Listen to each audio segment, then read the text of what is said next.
2024 లేదా 25లో డిగ్రీ లేదా బీటెక్ చదివారా? సాఫ్ట్‌వేర్ జాబ్ కోసం ఎదురు చూస్తున్నారా? అయితే కోడ్ జ్ఞాన్ 100 డేస్ కోర్సులో చేరండి. జాబ్ సాధించండి.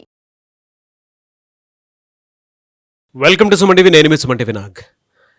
అకార్డింగ్ టు వేదిక్ ఆస్ట్రాలజీ కనుక మనం చూసుకుంటే నెగిటివ్ ఎనర్జీస్ అనేది ఎన్ని రకాలుగా ఉంటుంది. అట్ ద సేమ్ టైం వాటి ఎఫెక్ట్స్ కనుక మనం చూసుకుంటే పర్సన్స్ మీద ఏ విధంగా ఉండేటువంటి అవకాశం ఉంటుంది, ఎస్పెషల్లీ నక్షత్రాల్లో ఏ విధంగా ఉంటుందనేది ఈరోజు మనతో పాటు ఉమా గారు ఉన్నారు, వేదిక్ ఆస్ట్రాలజర్. అది వారి మాటలు తెలుసుకుందాం.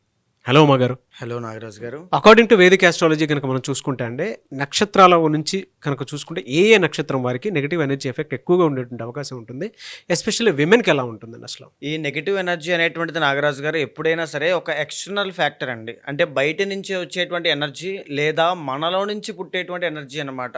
సో ఇన్బిల్ట్గా అందరూ పాజిటివిటీ అనేటువంటిది ఉంటుంది.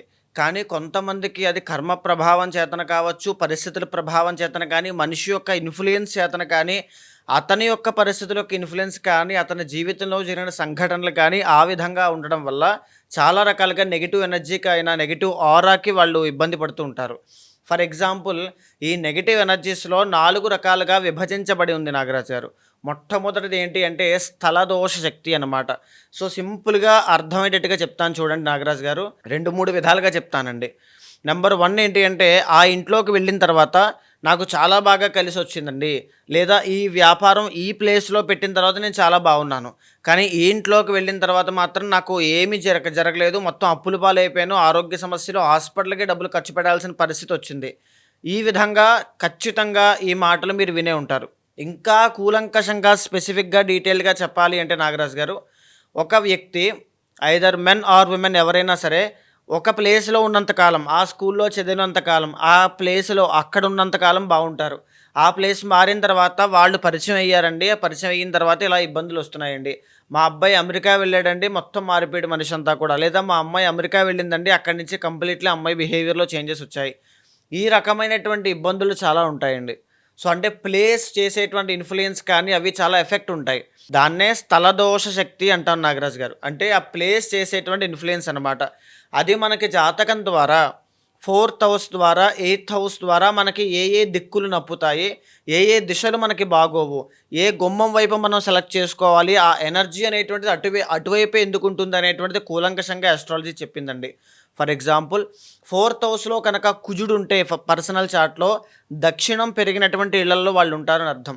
అంటే గృహము అనేటువంటిది కాస్త ఇబ్బంది అవుతుంది. ఇల్లు కట్టుకునే యోగం ఉన్నప్పటికీ కూడా గృహరీత్యా వాస్తు అనేటువంటి సరిగ్గా లేకపోవడం, ఆ ఇంట్లో ఎప్పుడు ఏదో ఒక ఇబ్బంది అనేటువంటిది రావడం లాంటివి ఎక్కువ ఉంటాయండి. ఫర్ ఎగ్జాంపుల్, 4th హౌస్లో కనుక రాహు ఉంటే నైరుతి పెరిగినటువంటి ఇల్లు వస్తుంది అని అర్థం అనమాట. అంటే స్థలదోష శక్తి ఎఫెక్ట్ అవుతుంది అక్కడని అర్థం అండి. సో ఇది చాలా ఎఫెక్ట్ చేస్తుంది నాగరాజు గారు. ఇక రెండోది ఏంటి అంటే మానస దోష శక్తి అండి.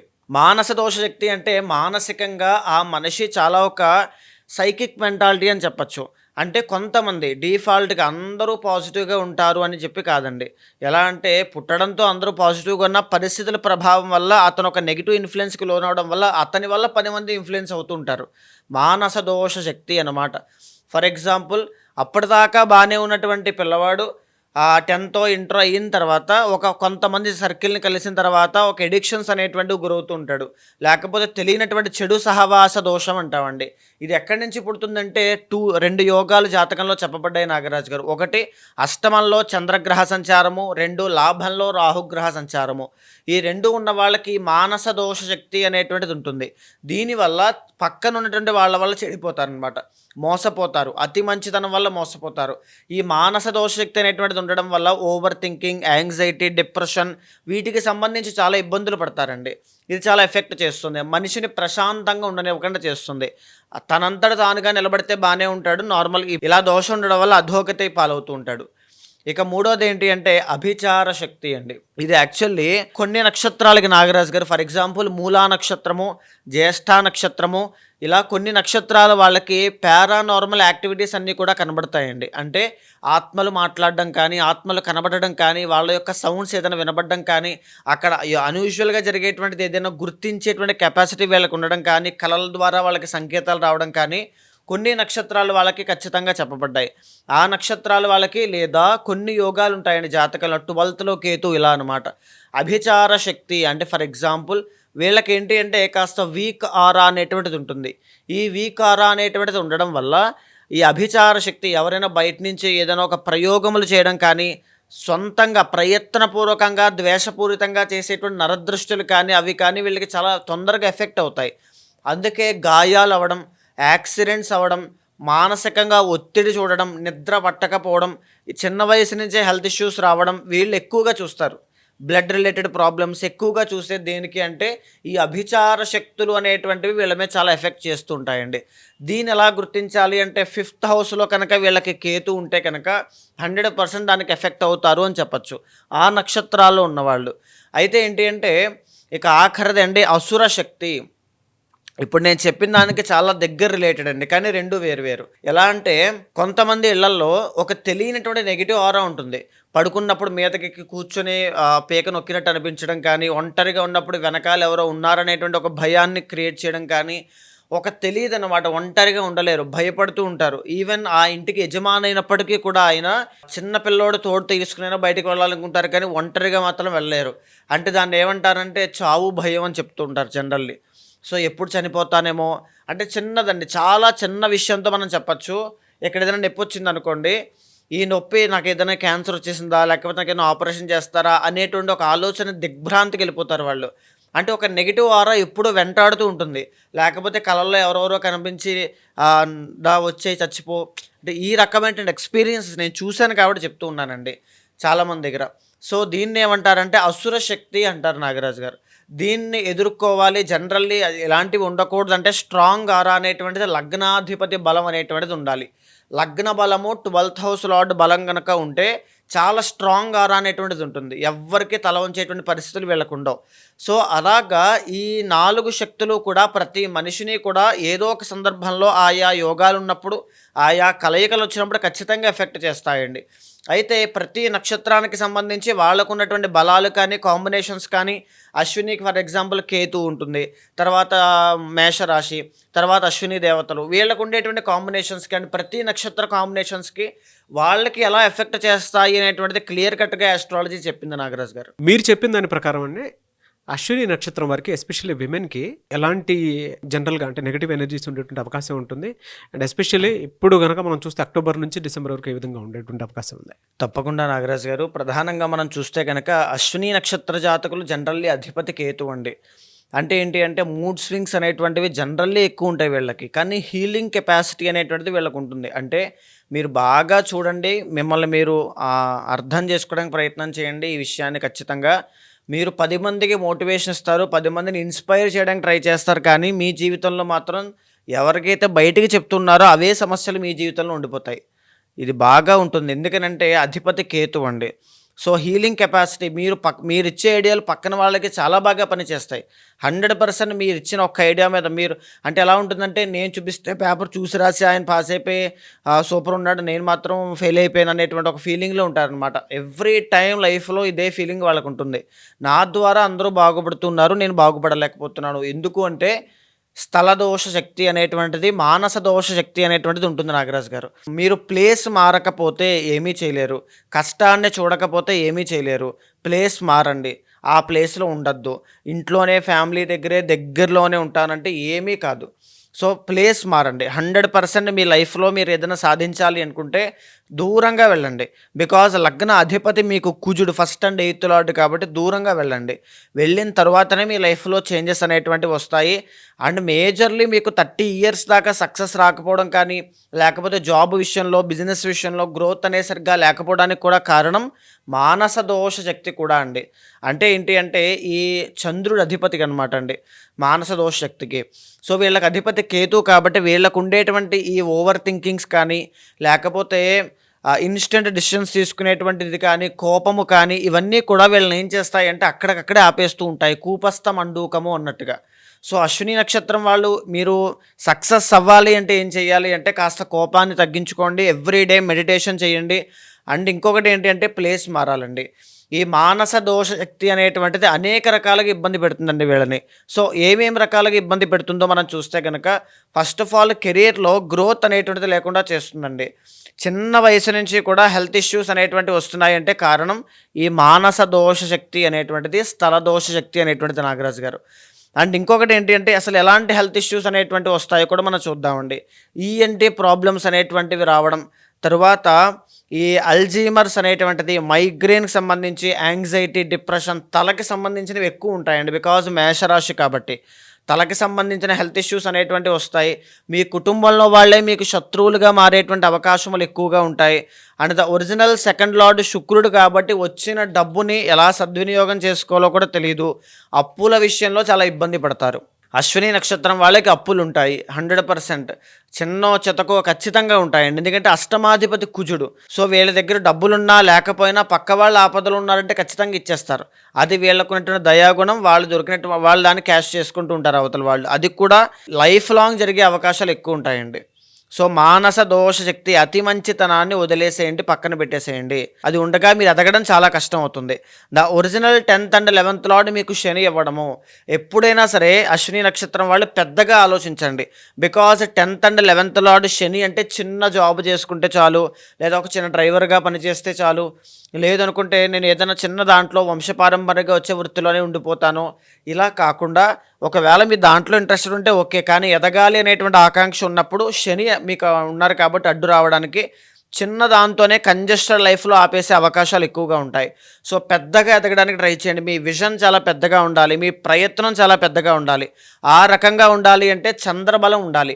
ఒక వెండి కడియం కానీ ఏదైనా వేసుకోండి, చంద్రబలం పెరుగుతుంది. దానివల్ల ఈ మూడ్ స్వింగ్స్ కానీ ఓవర్ థింకింగ్ కానీ యాంగ్జైటీ కానీ తగ్గే అవకాశాలు ఉంటాయి. సరైన నిర్ణయం తీసుకోవాలండి. ముఖ్యంగా నాగరాజు గారు అశ్విని నక్షత్రానికి అధిపతి కేతు కాబట్టి సాటిస్ఫాక్షన్ లేనటువంటి జాబ్స్లో వర్క్ చేస్తుంటారు ఎక్కువగా. అంటే వీళ్ళకి ఆ చిరాకు పుడుతూ ఉంటుంది, ఎందుకు చేయాలి, కానీ ఫ్యామిలీ ప్రాబ్లమ్స్ వెనకాల చాలా ఉంటాయి. ఇంక చెయ్యక తప్పదు అనేటువంటి ఫీలింగ్లో చేస్తూ ఉంటారు. అండ్ ఉన్న ప్లేస్ కానీ ఏది కానీ వీళ్ళకి యాప్ట్ అవ్వదు, వీళ్ళకి ఒక సాటిస్ఫాక్షన్ ఉండదు. 100% ఖచ్చితంగా ఉండదండి. సో కానీ తప్పదు, ఇంకా అలాంటి పరిస్థితుల్లో ఉంటారు. దీనికి కారణం ఏంటి, మూలమైనటువంటిది ఏంటి అంటే పర్సనల్ చార్ట్లో విద్యాస్థానాన్ని చూసుకుని ఏ విద్యలోకి ఏ కోర్స్ చేస్తే మంచిది, ఏ కెరీర్లోకి వెళ్తే మంచిదో అనేటువంటిది చిన్న వయసు నుంచి కూడా ఒక గైడెన్స్ లేకపోవడం. సో అది పేరెంట్స్ దగ్గర నుంచి లేకపోవడం కావచ్చు, అది అలా జరుగుతుంది అంతే. బికాస్ ఆ కర్మదోషం ఉంటుంది కాబట్టి. సో ఆ నెగిటివ్ ఎనర్జీ అనేటువంటిది మిమ్మల్ని అలాగే అట్రాక్ట్ చేస్తూ ఉంటుంది, లాక్కుంటూ ఉంటుంది. సో ఎప్పుడైనా సరే అమావాస్య అనేటువంటి రోజు కానీ శుక్రవారం నాడు కానీ గళ్ళుప్పు తీసుకుని వామ్ వాటర్లో వేసి స్నానం చేయండి. నెగిటివ్ ఎనర్జీస్ ఏమైనా తొలగిపోతాయి. ఇంట్లో సాంబ్రాణి వేయడం, మెడిటేషన్ ఎక్కువగా చేయడం. మీరు ఎక్కువగా ఆరాధన చేయాల్సిన ఎవరు అంటే అశ్విని దేవతల్ని. అశ్విని దేవతలు మీరు సాధారణంగా చూస్తే గుర్రపు ముఖ ఆకారంలో ఉంటారు, మీకు చూసే ఉంటారు చాలాసార్లు. అశ్విని దేవతల యొక్క చిత్రపటాన్ని ఇంట్లో తెచ్చుకుని పెట్టుకుని డైలీ పూజ చేయండి. మీ నక్షత్రానికి అధిపతులు వాళ్ళని కనుక మీరు ఆరాధన చేస్తే ఏ డీప్ డౌన్లో మీరు మునిగిపోతున్న పరిస్థితుల్లో ఉన్నా సరే వాళ్ళు వచ్చి మిమ్మల్ని కాపాడతారు. హీలింగ్ కెపాసిటీ ఉన్నటువంటి వాళ్ళు అనమాట. ఖచ్చితంగా అది మెంటల్గా కావచ్చు, ఫిజికల్గా, ఫైనాన్షియల్గా ఎక్కడైనా సరే మిమ్మల్ని హీల్ చేసే అవకాశాలు ఉంటాయి. అక్టోబర్ నుంచి డిసెంబర్ వరకు ఎలా ఉండే అవకాశం ఉంటుంది సార్ వీళ్ళకి? సో అక్టోబర్ దగ్గర నుంచి డిసెంబర్ దాకా చూస్తే అండి, మేజర్లీ గురు, శని, తర్వాత ఈ రవి, బుధ, ప్రతి గ్రహము కూడా చేంజ్ అవుతున్నాయండి. అన్ని గ్రహాల ట్రాన్సిట్స్ కనబడుతూ ఉన్నాయి. సో ఈ ప్రాసెస్లో ఏంటి అంటే వీళ్ళు చాలా కేర్ఫుల్గా ఉండాలి అని చెప్పచ్చు. ఎందుకంటే ఫస్ట్ ఆఫ్ ఆల్ చూడండి, రవి బుధులు ఇద్దరూ కలిసి 7th హౌస్లోకి వెళ్తున్నారు. బుధుడు మళ్ళా వృశ్చికంలోకి వెళ్ళిపోతూ ఉన్నాడు. దీని మూలకంగా ఏం జరుగుతుందంటే బిజినెస్లో డౌన్ఫాల్ చూడడం కానీ, తండ్రికి సంబంధించినటువంటి హెల్త్ ఇష్యూస్ కావచ్చు, తండ్రికి ఏదైనా ఇబ్బంది రావడం వల్ల వీళ్ళు చాలా అలజడికి గురయ్యే అవకాశములు కానీ ఉండే అవకాశాలు ఉంటాయండి. మెరిటల్ లైఫ్లో కనుక చూసుకుంటే కలత్ర దోషం కనబడుతోంది. అంటే మెరిటల్ లైఫ్లో వాగ్వివాదములు కానీ, ఇద్దరికి మిస్అండర్స్టాండింగ్స్ రావడం, రిలేషన్షిప్లో దూరం అయ్యే అవకాశములు ఎక్కువగా కనబడుతున్నాయి అని చెప్పొచ్చండి. సో అశ్విని నక్షత్రం వాళ్ళు చాలా జాగ్రత్తగా ఉండాలి.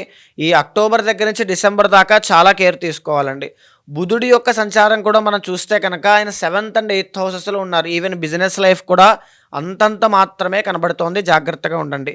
ఈ కుజుడి యొక్క సంచారాన్ని చూడండి, 7th హౌస్లోనే ఉన్నారు. కుజ బలం లేదు.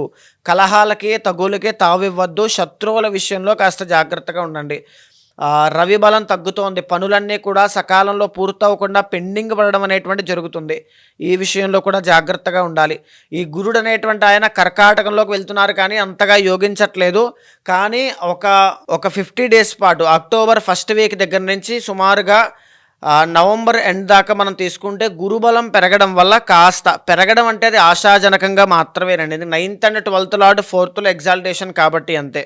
సో మీ ప్రయత్నం చేయండి, మనోధైర్యంతో ముందుకు వెళ్ళండి. చెయ్యగలను అనేటువంటి దాంతో ఉన్నట్లయితే ఖచ్చితంగా ఈ గురుబలం ఉండడం వల్ల మీరు అది చేసి తీరుతారు. ఏమాత్రమూ సెల్ఫ్ కాన్ఫిడెన్స్ లేకుండా ముందుకు వెళ్ళాలనుకుంటే అది పని ఖచ్చితంగా పూర్తవదు. రవి బలం వీక్గా ఉంది కాబట్టి చాలా కేర్ఫుల్గా ఉండండి. ఎలా సార్ అంటే మీరు చెప్పిన దాని ప్రకారము ఎవరికైనా సరే ఏదైనా చిన్న చిన్న దోషాలు అవి ఉంటే వేదిక ఆస్ట్రాలజీ త్రూ ఏదైనా రెమెడీ కావాలి అనుకున్నటువంటి వాళ్ళు ఉంటారు. పర్సనల్ చార్ట్ త్రూ తెలుసుకొని మిమ్మల్ని అప్రోచ్ అవ్వాలంటే ప్రాసెస్ ఏంటి? తప్పకుండా అండి. పర్సనల్ చార్ట్ అనేటువంటిది ఎప్పుడూ కూడా మీ లైఫ్కి సంబంధించి ఒక క్లియర్ డిస్క్రిప్షన్ అండి. చాలామంది నా ఎక్స్పీరియన్స్లో నేను మాట్లాడిన వాళ్ళు, నా తల్లిదండ్రులు సరిగ్గా నన్ను పెంచలేదు, నా తల్లిదండ్రులు చిన్న వయసులో నన్ను ఆ స్కూల్లో జాయిన్ చేసిన, ఆ కోర్స్ సరిగ్గా నన్ను ఇప్పించినా నేను ఇప్పుడు ఈ పరిస్థితిలో పనిచేసేవాడిని కాదు, నేను వాళ్ళనే బాగా చూసుకునేవాడిని అనేటువంటి కోపంతో తల్లిదండ్రులను హింసించేటువంటి వాళ్ళని కూడా నేను చూశానండి. అండ్ ఈవెన్ హెల్త్ ఇష్యూస్ విషయంలో జాగ్రత్త తీసుకోలేని వాళ్ళు, ఫైనాన్షియల్ అడ్వైజర్స్ విషయంలో జాగ్రత్త తీసుకోలేని వాళ్ళు, బిజినెస్లో అనుకోకుండా ఇన్స్టెంట్ డిసిషన్స్ తీసుకోవడం వల్ల కుప్పకూలిపోయిన వాళ్ళు చాలామంది ఉంటారు. దీని అంతటికీ కారణం ఏంటంటే గైడెన్స్. సో ఖచ్చితంగా అలాంటి వాళ్ళు ఎవరైనా ఉంటే మీకు కింద కనిపించే నెంబర్కి కాల్ చేయండి. మా వాళ్ళు మీకు పూర్తి వివరాలు అందిస్తారు. మీ జాతకాన్ని చూసిన తర్వాత మీ గోచారంతో సమన్వయం చేస్తూ మీ సమస్య ఏదైనా సరే ఒక ఫ్యామిలీ మెంబర్లా కావచ్చు, ఒక బ్రదర్లా కావచ్చు, ఒక గైడర్లాగా, మెంటర్లాగా, ఆస్ట్రాలజర్లా ఉంటాను. ఖచ్చితంగా మీ లైఫ్లో లెఫ్ట్ ఆర్ రైట్ సిచ్యువేషన్ ఏమొచ్చినా సరే ఖచ్చితంగా నేను చూసుకుంటాను. ఏదైనా దోషం ఉన్నా శాంతి పరిహారములు ఆచరింపజేసి భగవత్ అనుగ్రహం కలిగేలా చేస్తాను. Anyway sir, thank you so much Uma గారు. నమస్తే అండి. చూసారు కదండి వీడియో. ఈ వీడియోపై మీ అభిప్రాయాన్ని కమెంట్ బాక్స్లో పోస్ట్ చేయండి. ముఖ్యంగా మీరు కనుక వైదిక్ ఆస్ట్రాలజీ త్రూ మీ పర్సనల్ చార్ట్ తెలుసుకోవాలి అనుకునేటువంటి వాళ్ళు, మీకు విద్య, ఉద్యోగం, వ్యాపారం, ఆర్థికం లాంటి విషయాల్లో ఎక్కడైనా దోషాలు ఉన్నాయి అని మీకు అనిపిస్తే, లేదు ఏదైనా కలిసి రావట్లేదు అనుకునేటప్పుడు, ఏదైనా నెగిటివ్ ఎనర్జీ ఉంది అని చెప్పేసి మీకు అనిపించినప్పుడు ఖచ్చితంగా త్రూ వేదిక్ ఆస్ట్రాలజీ ఏదైనా సొల్యూషన్ కావాలి అనుకునేటువంటి వాళ్ళు ఉమా గారి కాంటాక్ట్ నెంబర్ మీకు స్క్రీన్ మీద కనిపిస్తుంది. దాన్ని మీరు కాలర్ మెసేజ్ వాట్సాప్ చేసి వెంటనే అపాయింట్మెంట్ బుక్ చేసుకోండి. ఈ వీడియో లైక్ చేయండి, షేర్ మాత్రం తప్పకుండా చేయండి. ఇలాంటి మరిన్ని వీడియోస్ కోసం మా ఛానల్ ఫాలో అవ్వండి. Thank you.